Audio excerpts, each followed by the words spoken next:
বিসেন্সার আলতে চেক্কাতো স্থানীয় রেস্তোরাঁয় বিসেন্সা বিএনপির সহযোগিতায় ইতালি বিএনপির আয়োজন করে এক মতবিনিময় সভায়। বিস্তারিত জানাচ্ছেন আমাদের ইতালির বিশেষ প্রতিনিধি এমদাদুল হক এমদাদ। যে ভাষার জন্য প্রাণ দিয়ে ভাষা সৈনিকরা মাতৃভাষাকে প্রতিষ্ঠিত করেছে, আর সেই মাতৃভাষাকে আওয়ামী সরকার নিজেদের করে নিয়েছে। যে শহীদ মিনারে সর্বস্তরের মানুষ ফুল দিয়ে শহীদদের প্রতি শ্রদ্ধা জানাতে পারে, কিন্তু সেই শহীদ মিনারেও ফুল দিয়ে শহীদদের প্রতি শ্রদ্ধা জানাতে গেলে আওয়ামী বাকশালী সরকার দেশ থেকে শুরু করে বিদেশেও বাধা প্রদান করছে। ইতালি বিএনপি আয়োজিত পরিচিতি ও মত বিনিময় সভায় বক্তারা বলেন, বিসেন্সা আলতেসেক্কাতো স্থানীয় এক রেস্টুরেন্টে বিসেন্সা বিএনপি সার্বিক সহযোগিতায় ইতালি বিএনপি আয়োজন করে এক মত বিনিময় সভার।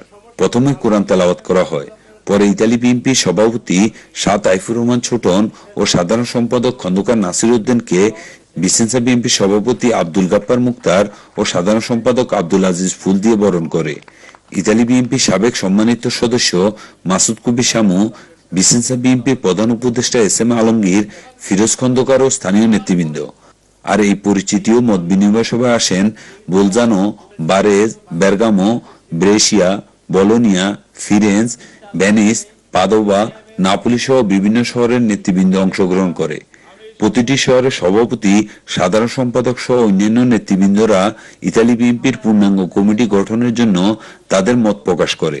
সভাপতি শাহ তাইফুর রহমান ছোটন ও সাধারণ সম্পাদক খন্দকার নাসির উদ্দিন বলেন, প্রতিটি শহরে মত বিনিময় সভা করে নেতা কর্মীদের মতের ভিত্তিতে ইতালি বিএনপির একটি শক্তিশালী কমিটি গঠন করা হবে।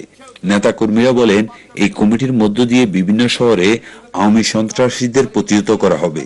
এই জন্য দরকার সকল দ্বিধাদ্বন্দ্ব ভুলে গিয়ে দলকে শক্তিশালী করা। 21 ফেব্রুয়ারিতে রাষ্ট্রদূতদের অভিযোগের ভিত্তিতে পুলিশ প্রশাসন দ্বারা বাংলাদেশ জাতীয়তাবাদী দলকে শহীদ মিনারে পুষ্পস্তবক অর্পণে বাধা প্রদানের তীব্র প্রতিবাদ জানায়। ইতালি বিসেন্সা থেকে এমদাদুল হক এমদাদ, চ্যানেল আই।